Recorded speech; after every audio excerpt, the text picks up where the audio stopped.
recorded to the cloud. Thanks, everyone. Welcome back, Jen. Chelsea, I just saw you unmute. Is this new to the meeting? Cool. Welcome. While we're waiting, also, I want to make sure that everybody is signed up for TLA news. It is the best way to find about these sessions. We send one email a month. So if you're not already signed up for our newsletter, please do. It's pretty new. And it's, I think, more useful than the random stuff we put on the Google groups. So.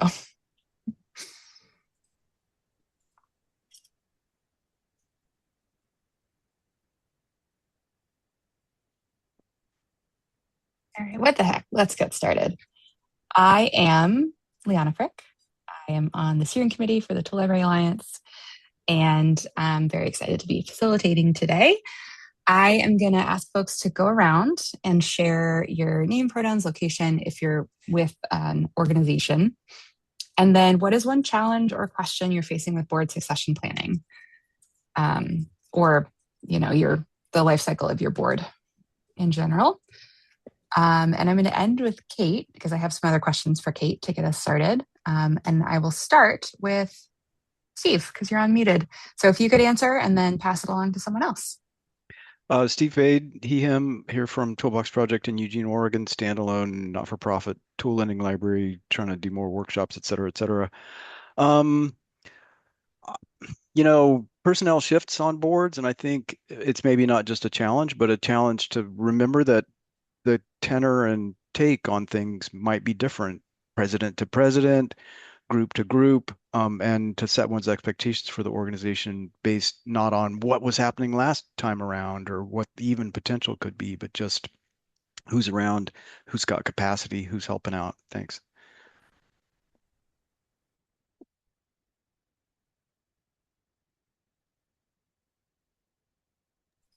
How about Chelsea? You're also unmuted. Do you want to go next and pass to someone when you're done?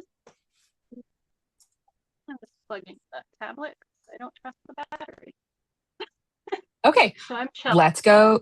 Okay, you're good? Yep. So I'm Chelsea Brer. I'm the co-coordinator for the Library Things up in Saskatoon, Saskatchewan, Canada.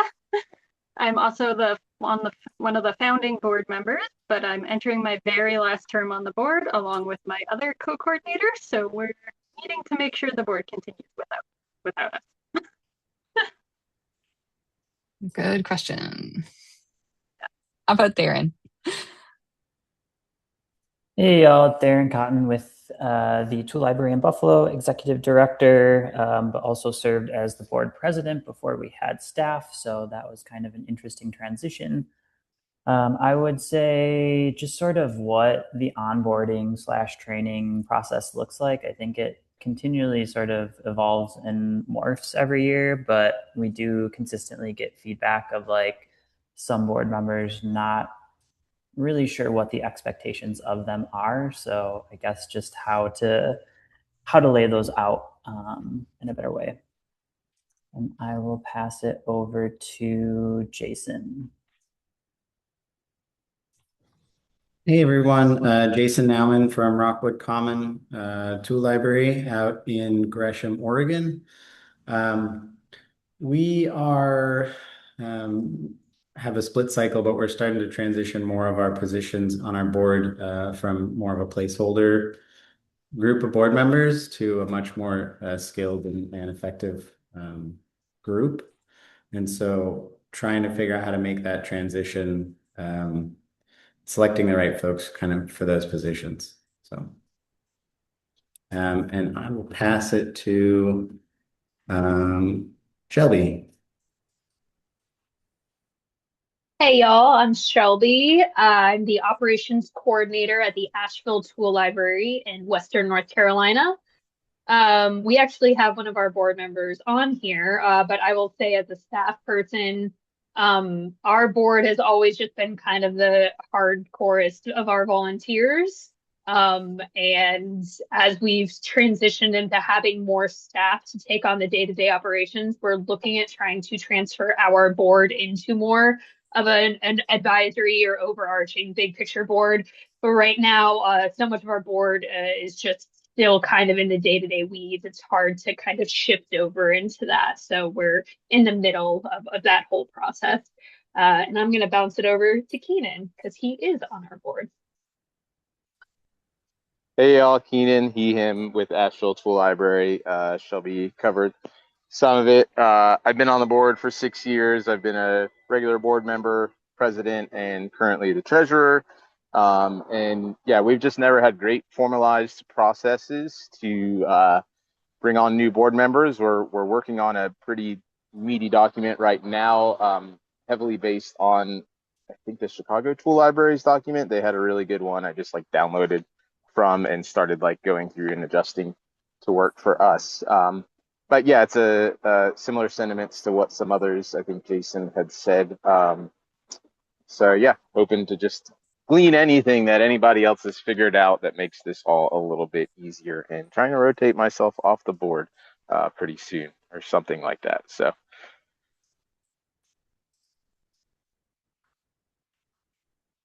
Cool. How about Jane? You gonna go next?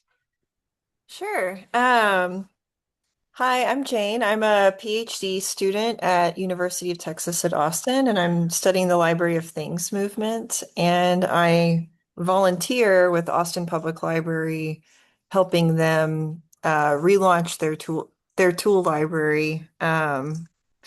And yeah, so board succession challenges, I can't, I would say the main thing is that what has kept the tool library going for as long as it has, in Austin Public Library's case, has been completely external, like community pressure for them to not give up on it. And there's zero inner structure to keep it going. So I'm sure I can learn something from this.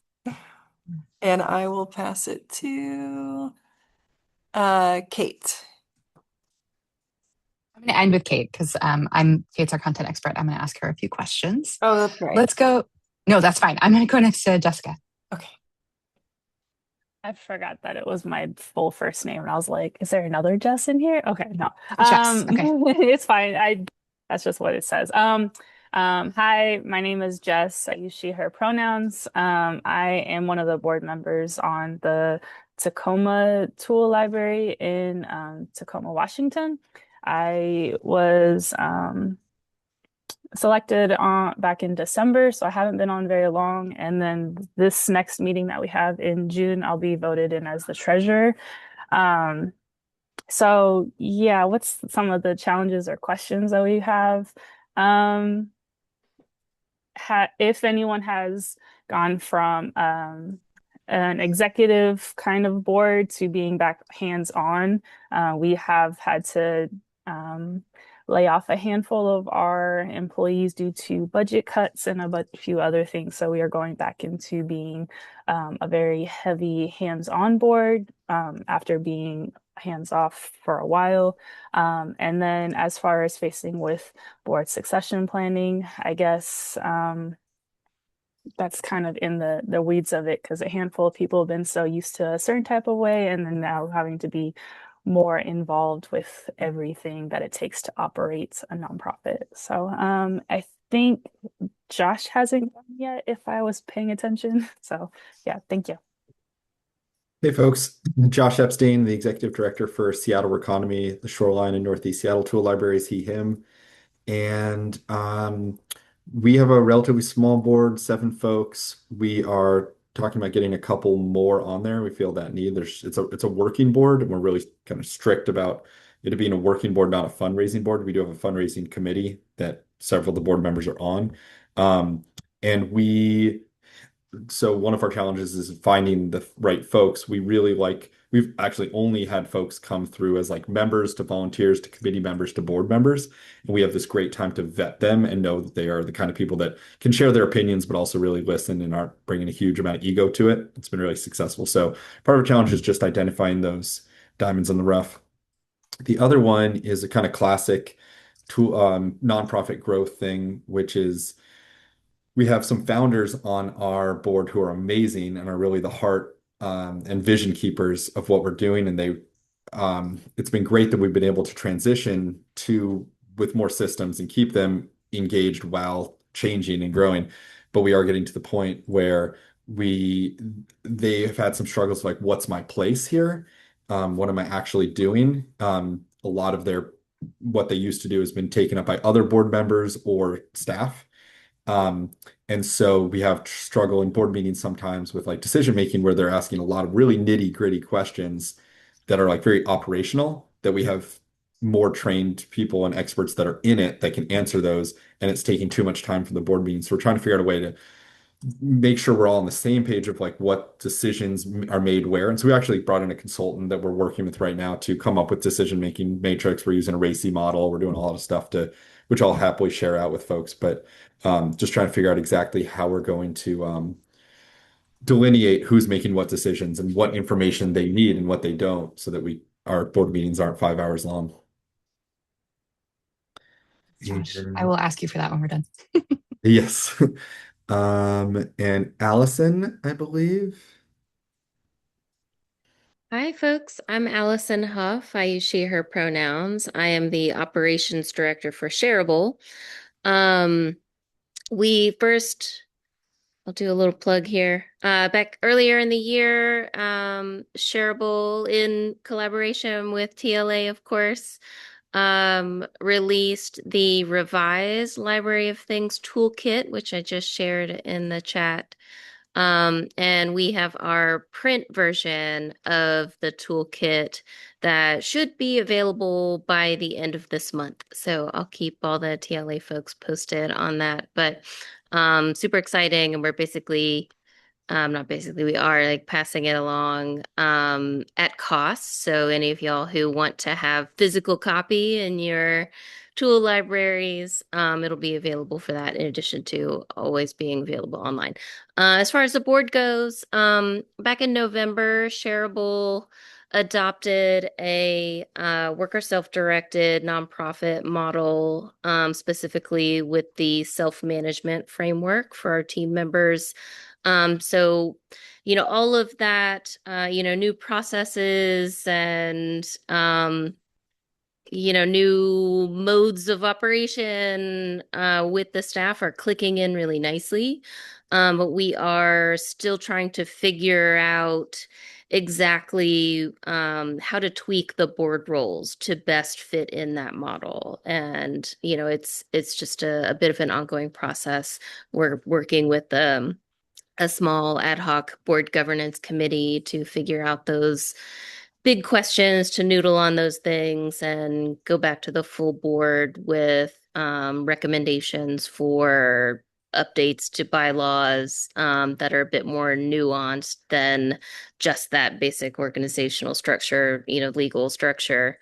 So yeah, we're still kind of in that messy middle for transition with the new org structure. That's what we're contending with most these days. I will pass it to Amanda. Have you gone yet? I didn't. Sorry, I turned my video off, so I wasn't making. There, you put some stuff in the chat. There you go. Yeah, sorry, I wasn't sure if I'd be able to talk. I'm Amanda Miller. I use she, her pronouns. I'm executive director of the South King School Libraries and on the steering committee for the MTLA and other things. But I was on the board to help. I was on the founding board when we started. We were just a steering committee. And I've been executive director now for 7 years, actually, right? Maybe coming up. Okay. But we've, had a growing ebb and flow board. I think pretty much everything that everyone else has mentioned so far is also up for grabs as far as questions that we have. One big, I think, maybe unique, maybe not, but I think leadership commitment, feeling intimidated. I was a bit intimidated to even join a steering committee that became a board of directors because that sounds like something fancy and that I don't feel like I'm qualified for. So we've been more, looking at the idea of calling things, with our committee engagements to make sure folks feel like they have agency to do that. And then just literal succession planning. So in that leadership roles, does everyone's vice president become president in the transition? Does a natural, sort of pathway or term limits, finding what the right balance is so that things get done, but also it's not, all on one person's shoulders for too long. So thank you guys. I think Brian and Tessa haven't gone yet too. So Brian. Michael. Hi, I'm Brian Warshawski. I'm the board chair for the Asheville Tool Library. There's a couple other tool library folks from Asheville on who may have gone before me. I joined a little late, I'm sorry. We used to be a board of 6. We're now a board of 3, and looking to grow back again. We've changed a little bit over that time. We had 1 paid staff person, now we have 4. And so what had been said earlier about switching from a more hands-on, well, from a less hands-on board to more hands-on board, we are going the opposite direction, and trying to figure out what is the right way to attract and bring on new board members and get them up to speed. And then similarly, we have working groups that are more actively engaged in decision making. So there's less for the board to make decisions on. So we're kind of in the middle of that transition and trying to figure out, really what the board's responsibilities should be. And coming in late, I'm not sure who hasn't gone yet. What if we go to Tessa? Yeah, So you're unmuted, and then we'll end with Michael.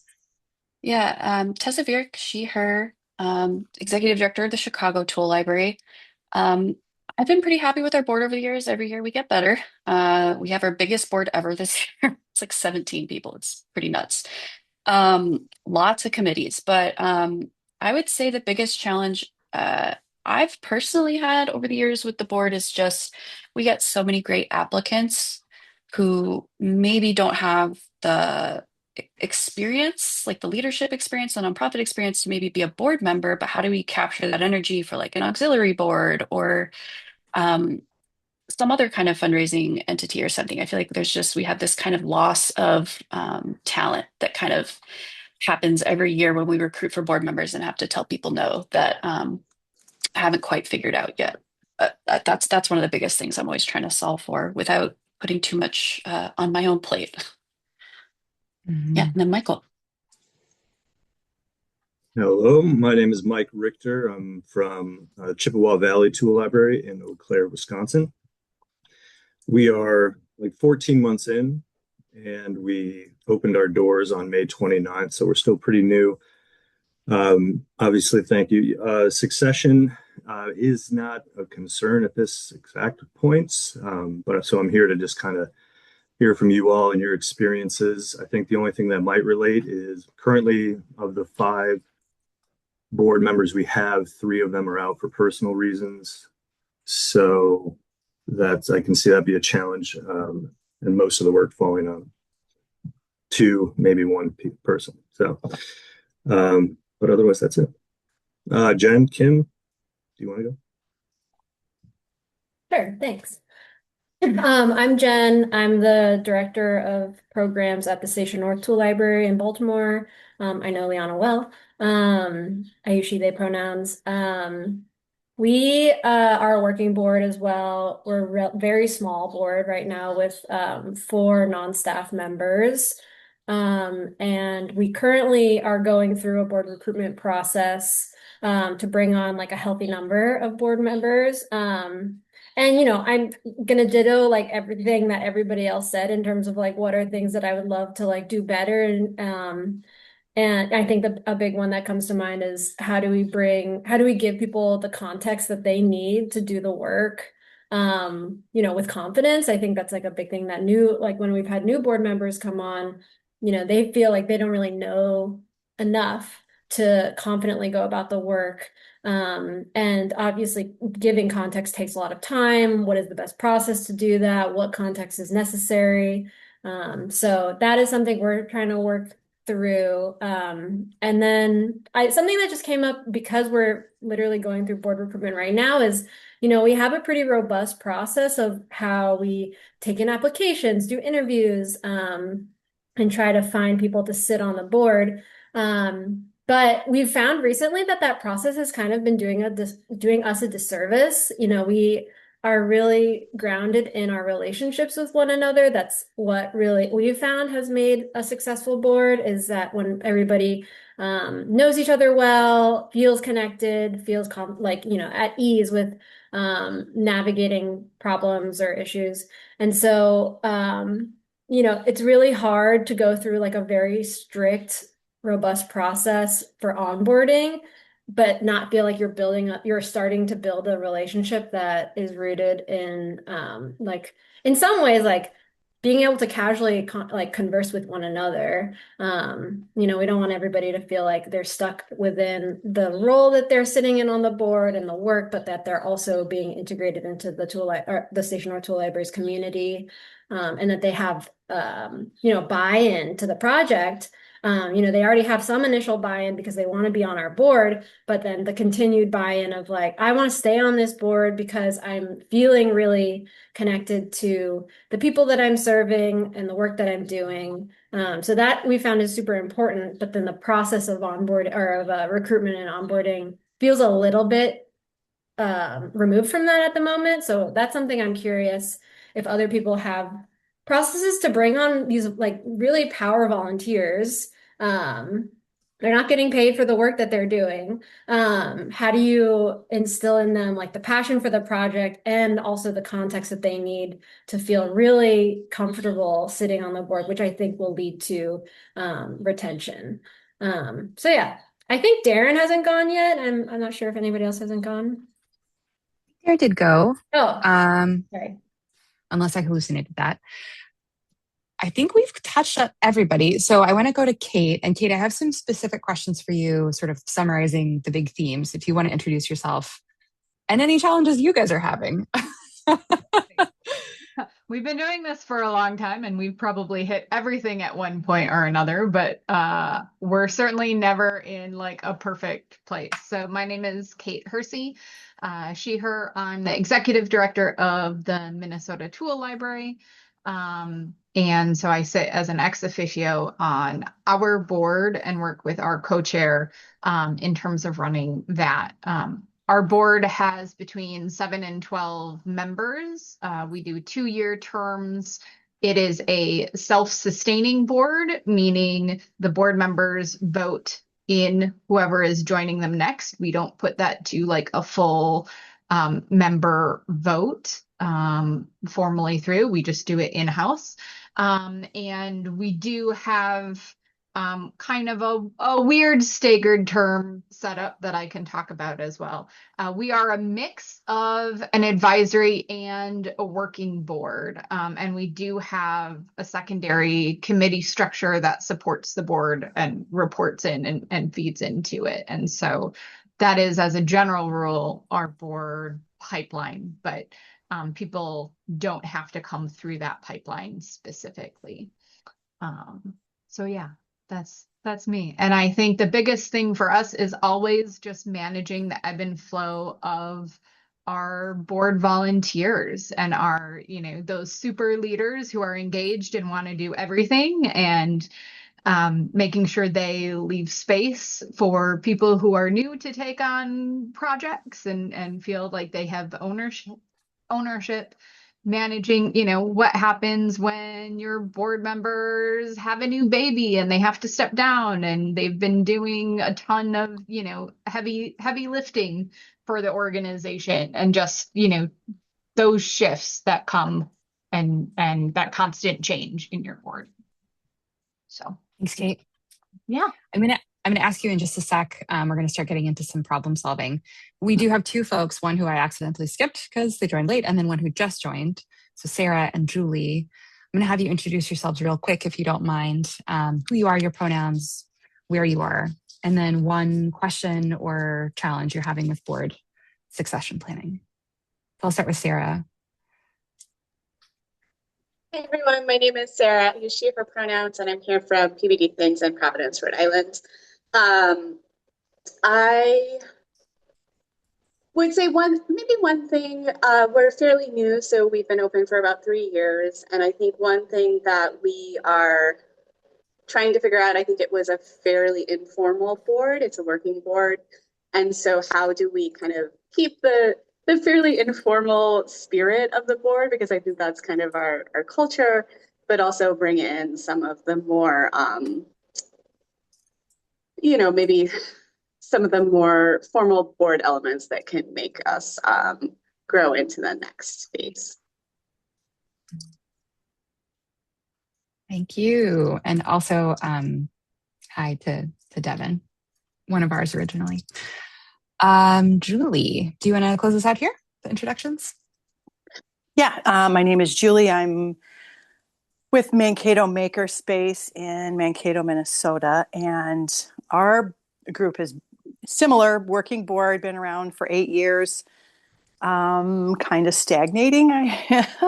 We need to figure out how to onboard new people and kind of, just make space for new ideas and, get that continuity going and avoid burnout. Yes, some themes coming up originally, or coming up across the board here. Jane has a good question. When you say working board, what do you mean? And I am going to include that in my question for you, Kate. So the first thing I want to discuss, and we'll have Kate start us off, and then let's go around and everybody can contribute ideas and solutions. One of the things that I've seen in my experience the last 20 years with nonprofits is that there's this huge challenge of like, what is the board's role? What kind of board do you have, whether that's a working or operational board, an advising or strategic board, or a fundraising board? These are some of like the common categories. Kate, you can talk more to that. What is the balance of responsibility between board and staff is another thing that I know that we wrestled with a ton at Station North. And I think a lot of that can be solved with really clear board goal setting. So Kate, I'm curious how you do that with your board, if there are other strategies you have for helping the board understand how they can be most helpful and self-directed. Yeah, so, I think most of us start heavy on with operational boards, working boards, the people who are doing the day-to-day work with or alongside the staff, right? Because that's what we need. Legally, we need boards who can do the more formal and legal advisory and fiduciary processes that we need. And so a lot of times what happens in smaller nonprofits as we start out, especially kind of with that DIY mentality, is we don't necessarily have the strategic and the financial background pieces, right? We're not prepped for those as nonprofits. And so they kind of fall by the side, and that's what gets people into some danger areas there. And they're not necessarily looking as long-term, right? They get stuck in the day-to-day weeds. But the other side of that coin is that if you have a heavy advisory board, something that is more akin to what you'd see in a board in the for-profit sector, right? Your people who are your corporate partners who are coming in and they're saying, well, here's how we do it.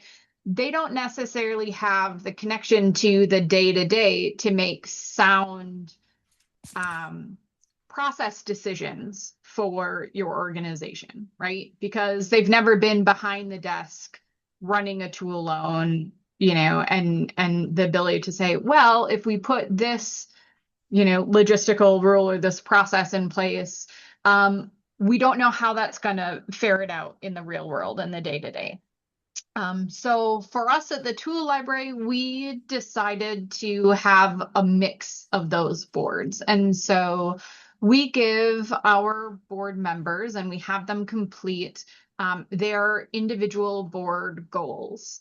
And they're broken out. And there are kind of marketing goals, there are different kind of hands-on goals, there are financial goals, and then there are kind of more strategic goals. And similarly within our financial plan, our strategic plan, every board member identifies which of those goals and tactics they will personally be responsible for not necessarily making come to fruition all on their own, but that they will be responsible for leveraging throughout the year. And that's really what we look at in terms of mixing our board and setting people's goals. And it provides enough fluidity and flexibility in the role that people can pick a mix, what is most comfortable to them, but also a very clear expectation that as a board member, you will be participating in some fundraising components, right? You will be participating in some hands-on components at the tool library. You will be participating in kind of that networking and outreach components, right? Being that mouthpiece for the tool library. And so it allows them to kind of pick how they're going to do that, but really identifying these are kind of the areas in which we work. Does that make sense? I don't know if I missed a piece there. But And I'm curious to hear from other folks how you do goal setting. And Kate, I know when I was at the Station North Tool Library, you shared a bunch of really useful documents with me that I'm going to try to dig up with Jen and put them in our resources folder. Yeah, I think the board support goals is already in there, if I'm not mistaken. Find it. I want to open it up to other folks, and thanks for people who are dropping like their technical details in the chat. How do you do goal setting with your board? Do you do goal setting? Have you tried it and it didn't work? How do you help folks define how to be most useful? When you say goal setting, are you thinking more of like as for each individual board member, making sure that they feel useful and engaged, or the board as a whole's goals, or both, or either? Both or either. I would love for you to talk about how you do individual goal setting, because I have both instances already. I could say really quickly for us, we don't have fundraising requirements at the Chicago Tool Library like some fundraising boards do, but we do something every year called board commitments. It's just sort of this like copy paste document that each board member commits to a few things for each term that they're like, hey, this year I want to like join this committee and I want to go to 2 fundraising events and I want to donate $500 or whatever their things are. And then that just gives us something to center conversations around at like a 6-year check-in to be like, hey, this is what you thought you would accomplish this year. How does it feel? Do you need to change them? And that helps our board president and VP usually check in, kind of centered around the commitments document that everybody creates to kind of chart out what they think they can get done and what they're most interested in. Other folks, you do strategic planning with your board. Does your strategic plan inform what your board is doing? And yeah, we do the same at Station North because I fully ripped off that document from Tessa and I'm going to ask her to put it in the shared drive. Not perfect, but it helps.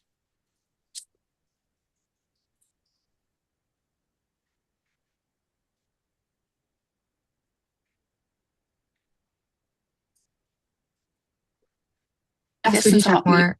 Oh, go ahead. Oh, Jess just put something in the chat. I'd love for you to talk more about that.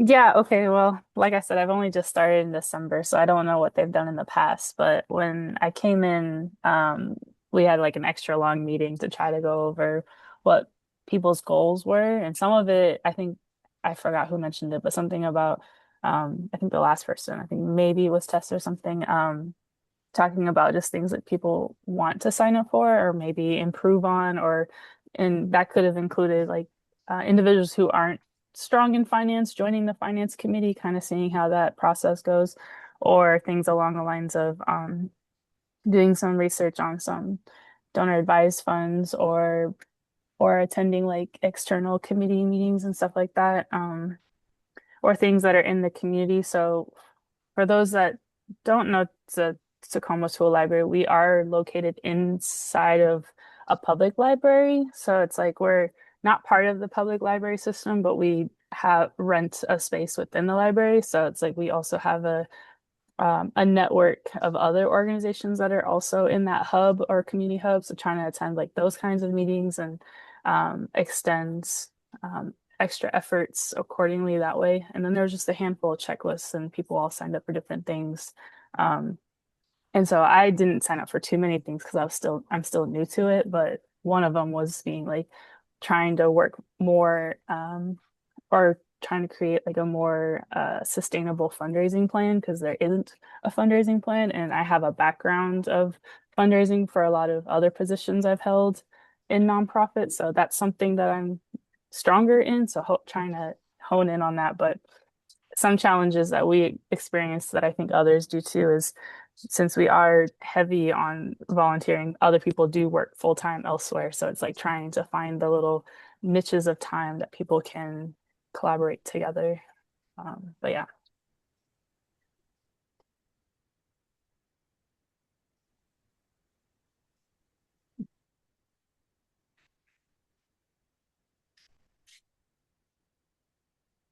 Totally comfortable with that. Invitation to chime in. Amanda, do you want to talk about, are you able to talk about that? I know sometimes you can't come off mute.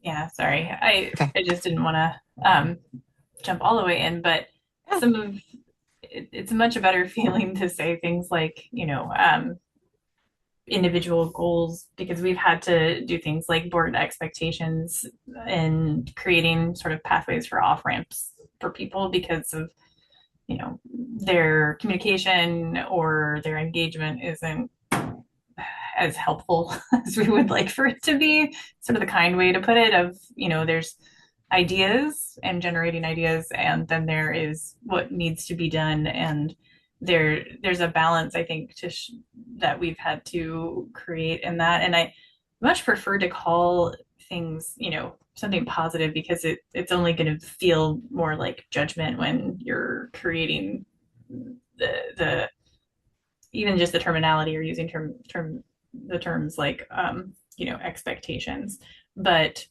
I think the individual goal setting is really important when it comes to finding the right fit for the folks as well.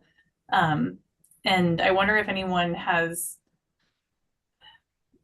I don't know, the experience of, the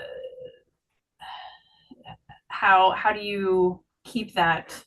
I've heard like the words, like the term sandboxes, keeping people in their sandboxes. And I just feel like that's a cat or something.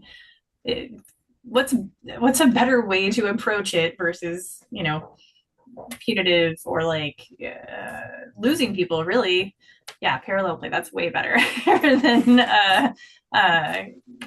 calling it something that sounds so like imperial, but, clear definitions of roles.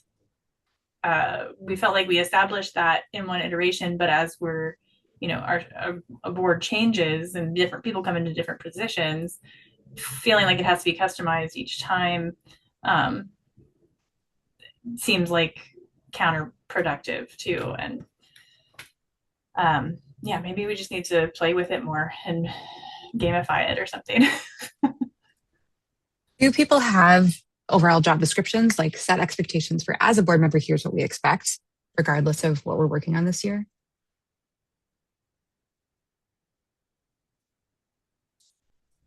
Yeah, we had to include things like participation in meetings and participation in events or shifts and open hours, even things like response times and cadence. Kind of feel like it's similar to like the tool library where you start out with very nicely placed tools and then you just get more and more and more and you can easily bury yourself in tools. Is that like you have that framework and it seems very like static and this is it, but as things have come on and been redelegated and allocated, I'd be curious to see what other folks have as their experience with take up of very clear job descriptions. Have you epically failed at that too, or is it just me? Okay.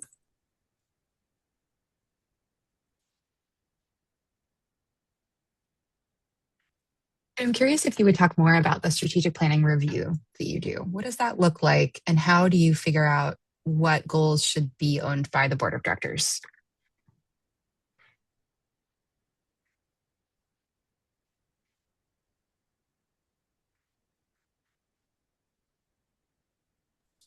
Are you talking about me or Kate? Oh, I'm sorry. I said Kate. Oh, okay. You put this in the chat. I'm just like, I was like, maybe I dropped out. Kate, you put in the chat that you do strategic planning review annually, and and I remember when you and I talked about this, I was really impressed with this process of looking at your strategic plan and figuring out how the board can be involved. Could you tell us more about how that process goes?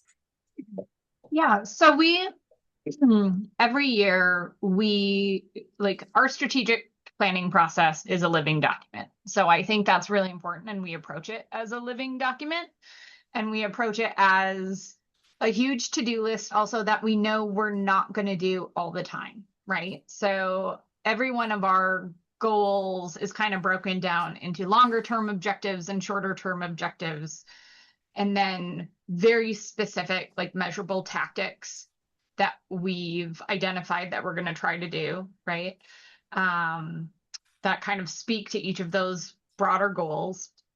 And then we have a committee designation, right? So we have 3 different leadership committees that are not board members, but are made of volunteer leaders that help make some of those decisions, right, for our organization.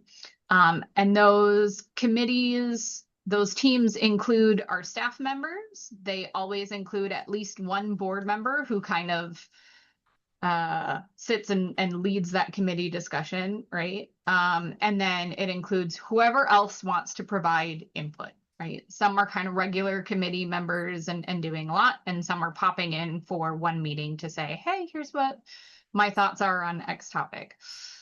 So we know kind of in which silo, if you will, which committee owns that metric, right? And which committee owns that goal, which does not mean that the other groups aren't going to participate in it, but we know who's responsible for it. So we have a very clear designation of which committee is supposed to be moving that goal forward.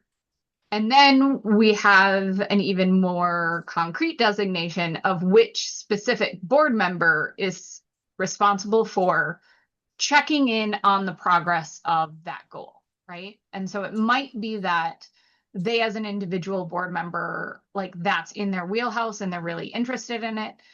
And we don't have it on every single goal. Every board member picks 5, throughout the year, and they say, these are the first 5 that I'm going to mess with, right?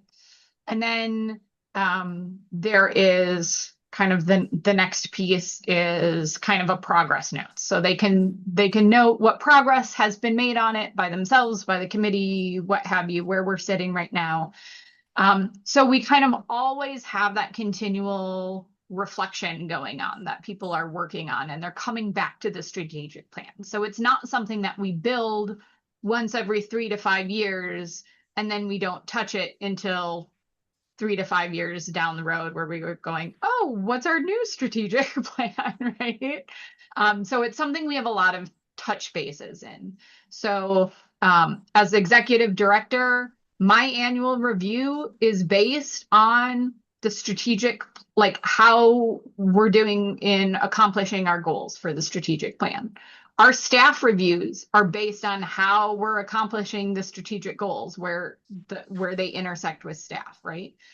And our board members similarly do kind of an informal, just like an informal annual review that says, hey, here's how I did this year in my role as a board member. Did I meet the strategic planning goals that I was going on, right? Did I do this? What else do I need? We talk about what other training they might need to do it. Is it something that, we weren't able to progress further because of different external considerations that came in? Is it because somebody ran out of time, right? Do we need to reprioritize those goals?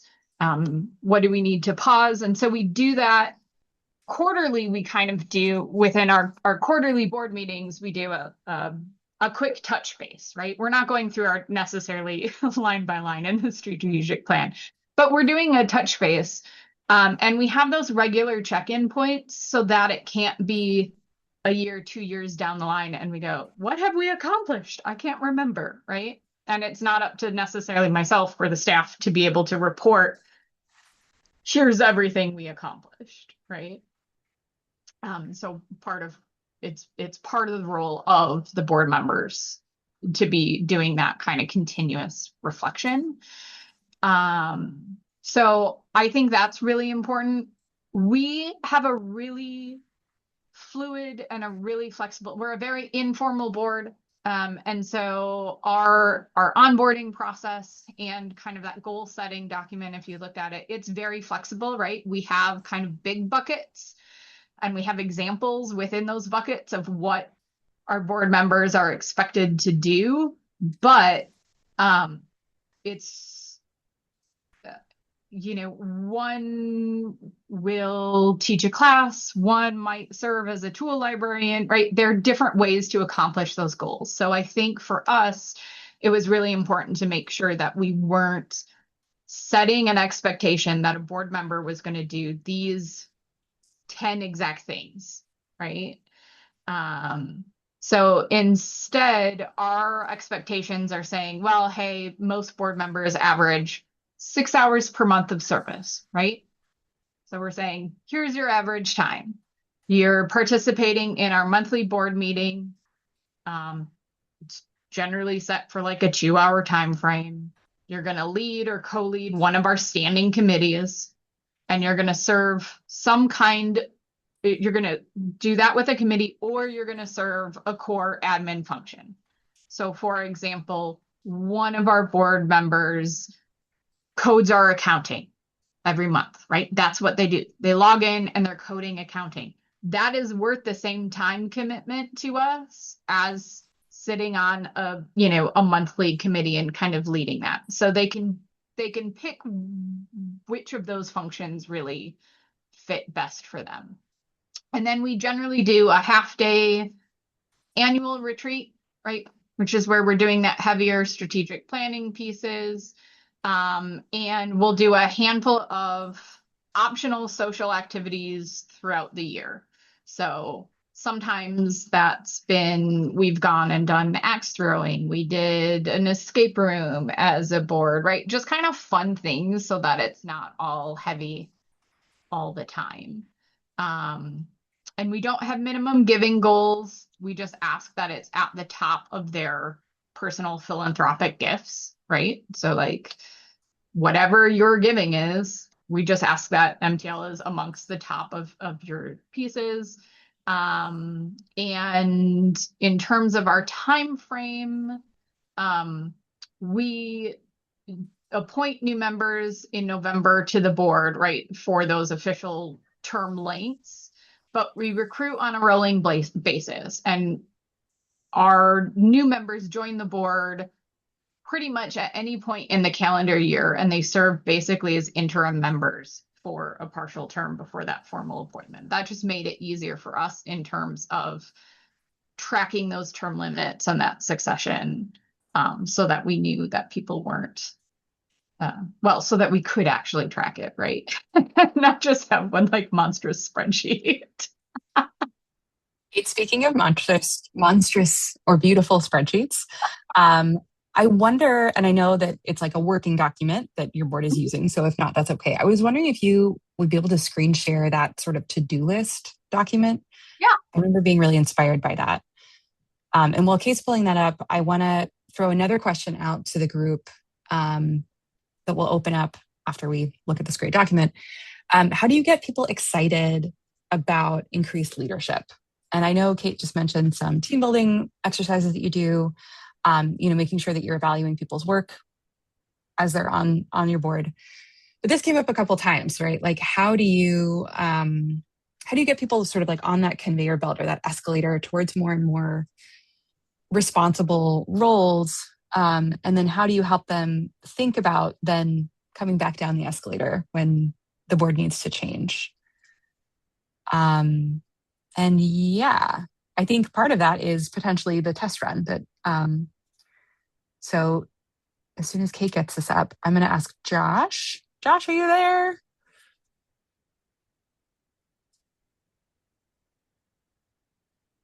I am here.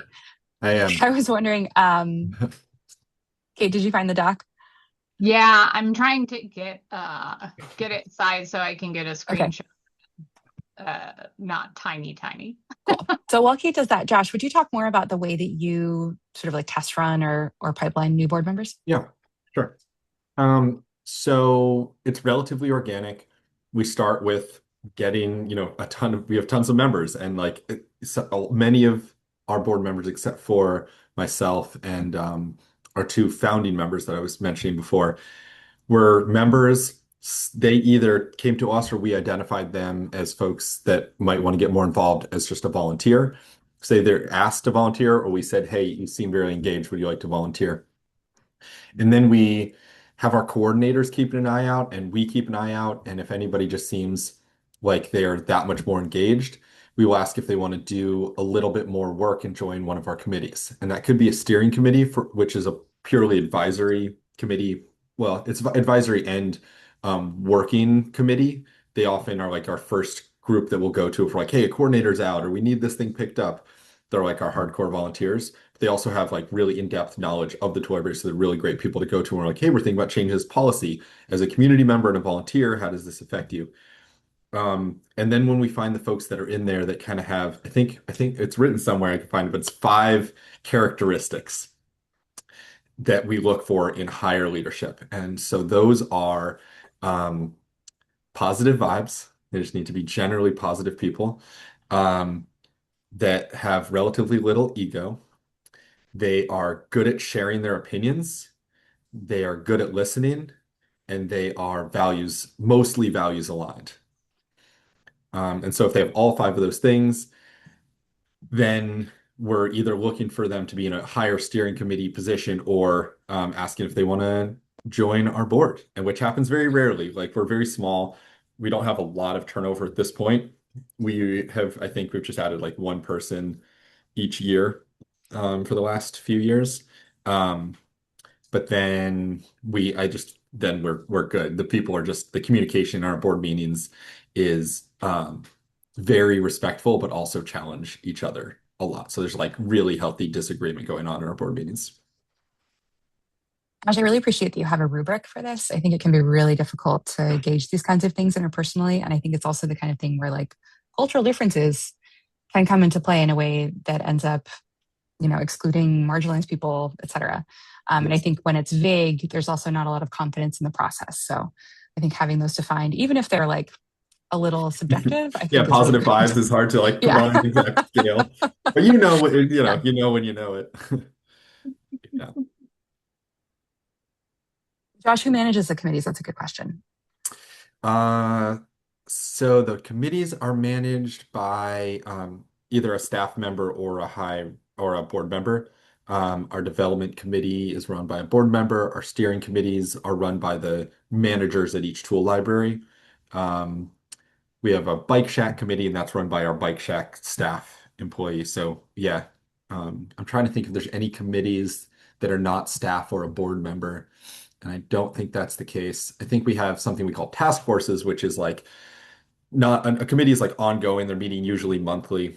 And then we have a task force is like, hey, it's usually around like hiring is a big one. We'll like pull from that leadership team. So we have our overarching leadership team, which is our staff, our board, our 2 steering committees for each, one for each library. And then there's like 3 or 4 other like high level volunteers that actually aren't in those committees. And we meet once a year at what we call the leadership hoopla, which is just an opportunity for us to like share what's going on, get some discussion going on, get people that don't necessarily know each other to meet.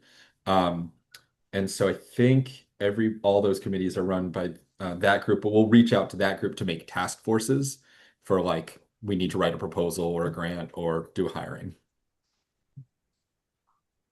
Thanks, Josh. And Kate, you're brilliant to put a screenshot in the chat. I just dropped that into our shared drive as well. Do you want to talk about this document at all? Like provide a little orientation? I mean, I think it's pretty self-explanatory, right? I just pulled the top, which I think is mostly shows some membership pieces and some of our programming goals. But you can kind of see how we break down the long-term, short-term, all of those components. And part of that goal was just that we didn't have, right? I've seen so many So just as a little background, I taught nonprofit management for years, and I've done an insane amount of consulting and seen so many organizations build their strategic plans and then, print out this beautiful little booklet that they never touch, right? And so for me, it was just really important that we weren't creating something that we weren't going to go back to, right? That it wasn't this like, hi, here's our annual plan document that we're never going to touch and no one's ever going to read after our, half day or day long or 2 week long retreat where we're having all of these great ideas, right? And then some of them are getting in and some of them aren't. And so we use different formats kind of every year so that we don't get stuck in our strategic planning process, like just kind of reiterating the same things, right? So we'll always do like a basic SWOT analysis, but then we'll use different strategic planning tools and like our current draft to come across it. And then we're always going to be putting it into, we've used matrix systems and different things like that, but we'll always put it back into a really easy Excel, right? Everybody has access to it. Everybody can open it up each time. They're not looking at like what format it's in. And they can always adjust it. So the big thing for us here is that as people are going throughout the year, right, and we have that notes on what's going well or what's not going well or what we've accomplished, we can look at those metrics and we can say, this metric needs to be adjusted. We can gray it out and say, hey, based on what is happening right now, COVID just hit, or we've got this, and there is no way, we just lost X funding. This can no longer be a high priority, right? So we have a priority ranking kind of on the left too. So we have kind of a general priority ranking that the board does. But we're not tied to that because we also know you got to go with the flow of those opportunities from year to year too, right? And some of these goals, we're never going to end, right? We've got 10,000 items in our inventory and 10,000, inventory listings to get updated. That is not something that's going to occur in the next year. It's just not going to happen, right? So I think being realistic in those goals and really focusing on like, are we making progress? Not, is this something we can check off a to-do list? Is an important way that we approach that. And that's and it's an important motivation for, I think, our board members and all the individual leaders. And you can see that it's a group effort, right? It's not all down to one person. It's not all down to one committee or one staff volunteer, but there can be someone who's really gung-ho and who is not in like our standard, leadership team that you would think, but maybe they are the CNC guru and they go, hey, I'm going to come and I'm going to run this project, right? Really in more of a project management style. I'm going to come and I'm going to run this one project with you that you've identified. And that allows us also, when we have those volunteers and those people who want to get engaged but aren't necessarily ready to take on leadership and that larger role of like participating in all aspects of the board, right? To pitch in where they can be helpful and we can test them out, if you will, and see whether or not there's the follow through there, whether or not they're a good fit. And for those people that you get sometimes who are really gung-ho and you want to leverage that passion and activity, you can say, well, does it fit into this? Like, does it fit into these goals? Great. Move forward with one of these goals. But also it's a nice way of being able to say, oh, that's way out of left field. We're not there yet, right? So you can get involved in this process. You can help us with what's on our to-do list right now, but that larger expansion project that you're really passionate about, we're not going to, necessarily nix it right off the bat, but you need to make it fit into this larger piece. And I think that really helps too when you get those passionate people and those people who might be a great fit for the tool library, but they don't have that larger context, right? They haven't been around the block enough to know we've had this discussion and we already made this decision and this is why. And so you don't need to spend your meeting time at board meetings or committee meetings or anything else kind of explaining that over and over and over again. So that's kind of what that piece is. Thanks, Kate. Yeah, I really strongly feel that identified strategic priorities, however you document and track them, are absolutely essential to having a board that helps you, right? Because like you can't delegate if you don't know what the tasks are. And realistically, often it's the staff members who are delegating to the board and not the other way around in the committees. I want to come back to this idea of like, how do we get people? Oh, sorry, Jane has a question. You guys can just talk over me too, unmute. An example of a rehashed topic. I'm sure a lot of us have these things that the board has discussed over and over and over and over and over. I know at Station North, often it's like, what is the role of the board? Kate, what are some of the topics that you are tired of talking about? We always have questions about whether we expand our inventory, right? So, do we start including other types of tools, other types of equipment? Do we do camping gear? Do we do kitchen gear? Do we do, that's always a key piece. There's the continual question of like, should our membership fees be where we are, right? And so like, yes, we need to keep that in mind, but we also should not be rehashing it annually probably, and it has to stem from like some actual data-driven pieces, not just somebody coming in and going, oh, hey, I think this would be a good piece, right? So yeah, I often think that a strategic plan is kind of like is to operations what values are to consensus, right? Like otherwise it's just opinions. Josh, please go ahead. Yeah, I just was going to throw in the chat our strategic priorities because I'm proud of them. We worked pretty hard on them last year, but I want to give a caveat before I do, which is that these are really internally focused. There's not like as much about the impact. And I think sometimes when folks see them, they're like, wait, you're just trying to like make money and get more people involved. But this is really about impact. Yeah. So I don't know. I just like to give that caveat. But with that, I was going to give that, put a link there. And then, Liana, did you want me to just quickly share my racy thing? Would that be helpful? Yeah, I think that would be great. Great. Okay. This is what Josh mentioned earlier in the meeting. Let's see, 1 second here. So we just started working with a consultant and they put this together. It is very early draft, but it's this really cool. Can you all see that? Yep. It's good software. And as we were talking, I was thinking I can ask her. She's like a for-profit consultant, so I'm not sure if she'd want to share this, but she made this software for creating a RACI. If you're not familiar with RACI, it's just how to make sure you know who is accountable for something, who is responsible for actually doing the work, who needs to be consulted, and who needs to be informed.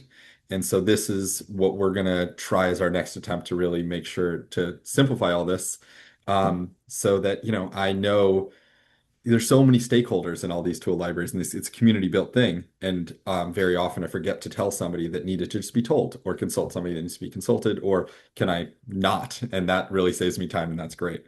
And other people are feeling that too. So we have the different, on the left is the different major tasks. Up top is the different people or committees. And then you'll see who's accountable, responsible, and consulted and informed. Josh, I think even if you can't share that whole document, I think just a list of tasks would be really helpful. I know that's something that we really struggled with at Station North was like, oh my God, what is all the stuff we do? And having that I think would be great.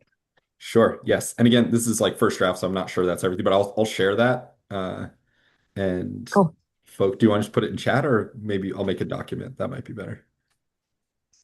Yeah, that would be awesome. Thank you. Sure. We'll drop that in our quickly expanding resources drive, which I love.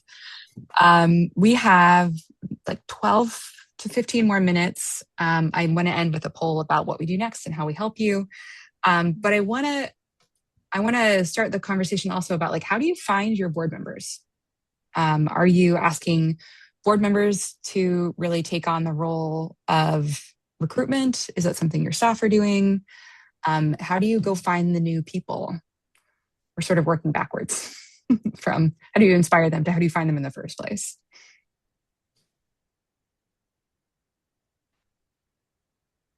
I'll go. We do that thing where it's tool borrowers become volunteers, become, maybe a committee member and stuff like that. I think it's super effective for us and for how we do what we do. We've had two different people join one of our committees over the years that weren't very involved at all. And by the time we caught the folks up with what's going on, it was kind of a waste of time. I mean, it's useful when we were doing it in that, we have to articulate exactly what's going on for this person that isn't paying very close attention. So I have a feeling we, at our size and scope and goals, are going to stay at that. People that are on a board or on a committee are pretty involved, just to share. And how do you, Steve, are you like personally inviting people that you think would be good candidates? Do you have an open call with requirements to be involved previously? Open call in every newsletter, which goes out to people that are just borrowers or just interested, and then, tapping folks on the shoulder. People ask, how can I help? And you try to help them understand how they can help. And some of them can't do anything more than just keep asking, how can I help? The ones that can do more, find some place to be. And sometimes, you ask them when they're at that next level up, well, can you do this other thing? And they can't do that too. So, I'm probably pretty aggressive about making it a clear expectation. Would you be a head librarian and be responsible for opening and closing? Our staffer, who's there most shifts, is probably super cash. You'd be good on one of our committees. Come be with us on the development committee. Our lowercase d development committees has a shifting cast of 9 different people, some of whom show and some of whom don't. It makes it pretty difficult. I don't convene that one. I don't, hold anybody's feet to the fire about what they report, but it's not as effective as other committee models. Hope that helps. Yeah. How are other people finding board members?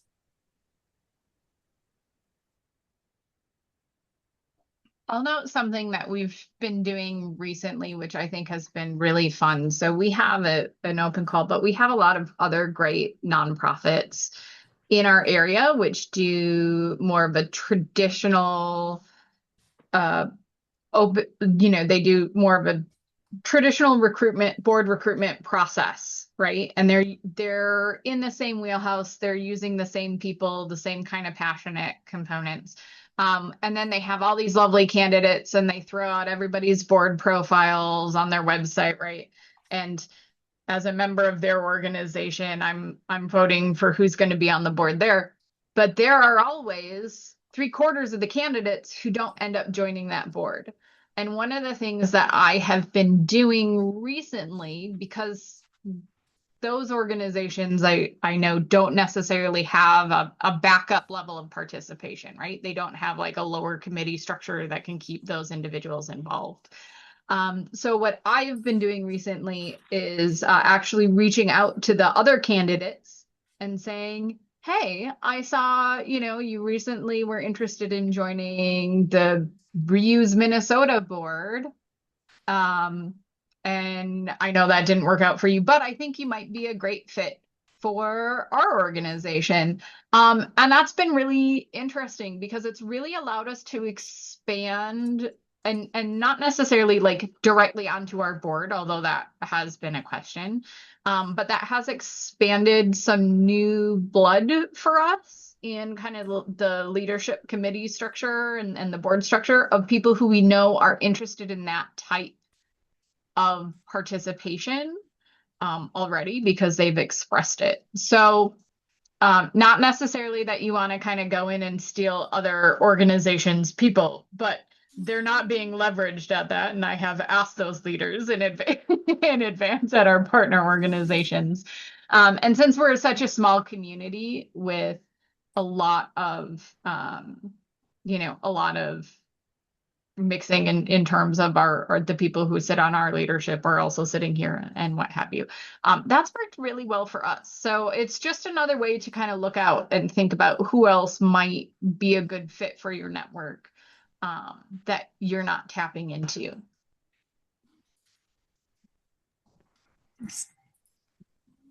Any other recruitment strategies or warnings? I think that I'm seeing a lot of theme of people who are already embedded in the organization and have demonstrated commitment. Jen, will you talk about that, please? Sure. Yeah, so this year we did a board interest meeting, which is really similar to a members meeting that Liana has put on in the past at the Station Road Tool Library. But it was really, it was before we opened the application for board members, and it was basically just like a full context of the back end of the organization. So what are our strategic goals? What is the funding, the budget looking like? How do operations run? As much as we could give them within like, an hour, as well as there was time built in to just like be social and to meet people, to hear like how people already engage at the tool library, or it was just a way that we felt was really successful in giving us an idea of who was interested, put a face to a name on an application. So when I talked earlier about our process being like a disservice to us, that was not a disservice to us. I felt like that was actually really helpful, and is something that I would consider doing more of throughout the year. We do board recruitment once a year, but we also do have a rolling application. So having that more often, I think would benefit us. It would, be a way to engage members and get them to know like what's going on the back end. So yeah, that's all we did. Two birds, one stone. I love that. Say it again. Feed two birds with one scone. I love that. Yeah. I'm curious for folks, just like quick popcorn out, where have your leaders come from? How did you meet them?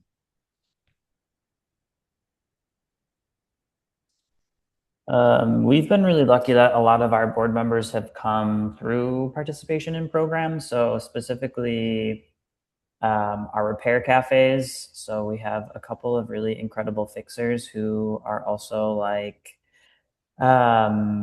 tech wizards that have helped us with spreadsheets and different like operational things.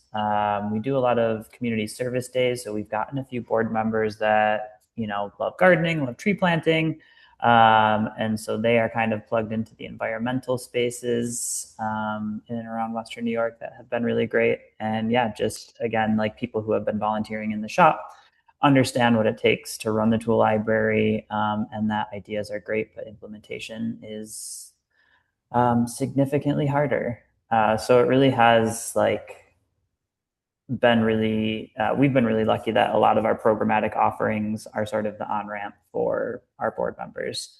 And I've had board presidents who are like, well, we really need to move towards a managerial board, and they're no longer board president. So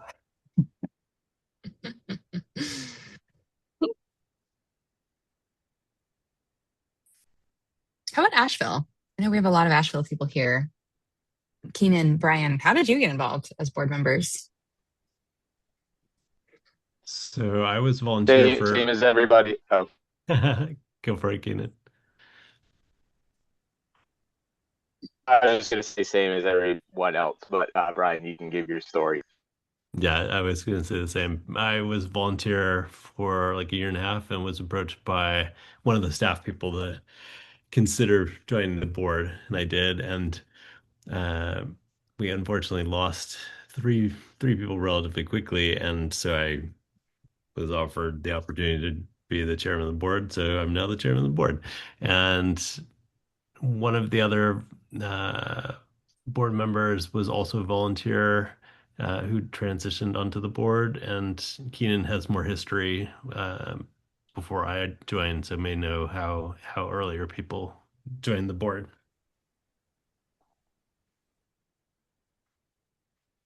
Yeah, it's all just been very dedicated volunteers that saw the importance and need of people being involved in long-term planning and follow through and just saying, I'm gonna step up and do it. And we've been really lucky. Brian being one of those folks, as he mentioned, he was invited by a staff member to join the board, and then right from the get-go, he really was regularly following up and saying, "Hey, what's the process? Hey, let's have a phone call. Hey, you know," and I go to schedule something with him, make it happen. And so from the get-go, we've done just kind of a lot of gut check, I'd say, and he showed promise right off the bat, and luckily has had fantastic follow through there. So similar to everybody. Jess, is that similar to your path to being on the board? I was actually typing it up. Oh, sorry. Put you on the spot. It's fine. I can just kind of read it and then fill in before I finish. I actually joined Tacoma Tool Libraries board by asking to join. At first, the Tool Library wasn't recruiting members, and they shared that they had enough members, and I was like, well, you could just keep my resume and all that stuff on hand. And then the president reached out and was like, actually, you have some attractive features. Not like physical, but like I'm saying. Um, Due to my commitment to Tacoma and the greater Pierce County area, I've also had a lot of connections with other nonprofits, and my current role is at our parks department in the Tacoma. So I'm one of the park guides / rangers. So I'm actually doing a lot of collaborative efforts in general outside and in our greater Tacoma area. So a lot of that, as well as my huge network of some.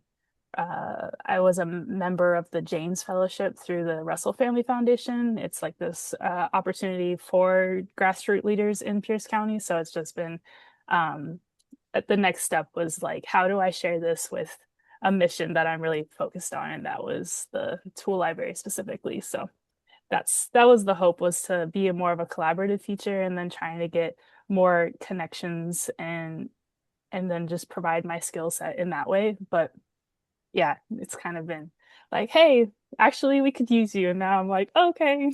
So just kind of all hands on deck kind of thing. So actually, yeah. Yeah, I think that that brings up something really important that I wish we had time for right now, which is figuring out who you really want on your board, whether that's people who have specific professional experience, who have connections to partners that you want to get closer to, who have connections to networks of wealth that can be really valuable, who have specific lived experiences that you want represented in your decision making. I would imagine a lot of organizations maybe have something like that matrix. And if you do have a document to share for others, you can feel free to email it to hello@toollibraryalliance.org. I will find it and I will put it in the drive. I was gonna type almost the exact same thing, Liana. Just how do you make sure that your board is representative or getting out of ruts? Like our board for a minute leaned really young, and they were overlooking some people who were a little later in their career, and just making sure, yeah, you don't fall into any, demographic gaps or I don't know. How do you just stay representative and strong? What do you look for and what do you do? So that was actually what I was about to say. That'd be cool to talk about as a group. Yeah. And to that point, we only have a couple more minutes here today, but I put a poll up. This was some of the things that we didn't get a chance to talk as much about today. And then I just went ahead and offered something that I thought the TLA could do, which is joint board member trainings. And so if there are topics that a lot of people want board members to get trained in, maybe that's something we could all do together. So feel free to let us know if you have other ideas. And yes, Amanda, my last thing was going to be, I know that we've all talked about how hard it is to find good people to replace you. For example, if you've been doing this for too long and you started the thing with people and then we're all still doing it. So if you're interested in getting more involved with the TLA, either hosting one of these sessions with one of us as a content expert, our steering committee is still quite informal, but if you're interested in taking on more of a leadership role, I know some of you are coming every month and we would love to have you. Please just get in touch. We don't have a formal process yet, but we want to figure that out. And we also just want to know who's interested. In terms of the drive, I think everyone should have access. I think it is public. I don't think that you can add things to it though. So email them to hello@toollibraryalliance.org and I will add them to the drive. We have a couple of topics upcoming, which I will figure out. Which one comes next in just a sec. But you can always find them at toollibraryalliance.org. In fact, that's where I'm going to look. If there are resources that you think would be really helpful that are not up there or ways that the TLA can help you, please let me know. Meetings are recorded, yes, and we post them typically to our YouTube channel, and by we I mean Jason, and then we'll link them on our website. The next one coming up is membership growth and retention. I know that this has been something that has been happening on the the International Library of Things Google group, which if you're not a member already, there's a link from our website. The archives there are super helpful. So please feel free to let us know if you can't find something, if you have an idea, or you want to be more involved. And if you haven't responded to that poll, please do. I will be very, very curious to see what folks want to do next. Josh, go ahead. Thanks. I don't know if I just missed this, but I want to also put out a plug that we are doing like new orientations for Tool Library coming up. I think it's June 20th. If anybody has that at their fingertips, Darren and I are going to be leading that. So if you know other folks, if you're a newer Tool Library and want to just hear more in depth about what the Tool Library Alliance is doing and how we're moving things forward, or if you know folks that are thinking about getting Tool Libraries going or are newer, send them our way for that. Wednesday, June 24th at 2 p.m. Eastern Standard Time. Beautiful. If you guys have, this is steering committee business. If you have a link to that, I will put it on the hello at calendar, or you can invite hello. If you have an event that you'd like the Tool Library to be aware of, you can invite hello@toollibraryalliance.org. I've got one more. Up on our calendar. Yes. Another thing is I sat in on a cool meeting the other day that Tom Sharable was getting going with the newly forming European Tool Library Alliance, inspired by our Tool Library Alliance, which is really cool, global thing. And from there, I've gotten connected with the Australian Tool Library Alliance and was talking to Edinburgh just a couple days ago. So global thing happening, pretty cool. All right, cool. Thank you all for saving the world. It is always so good to meet other Toolies. And hopefully we'll see you again next month.